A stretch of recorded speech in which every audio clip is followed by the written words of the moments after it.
আজকে আমি বানালাম পমফ্রেট কারি, যার জন্য আমি প্রথমেই আমাদের বাগানে চলে গেছিলাম।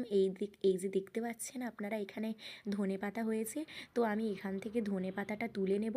আপনারা হয়তো ভাবছেন এই আবার কেমন ধনেপাতা, কিন্তু এই ধনেপাতাটা মাত্র দুটো পাতা দিয়ে দিলেই আপনার তরকারিতে গন্ধ ঠিকঠাকভাবে চলে আসবে।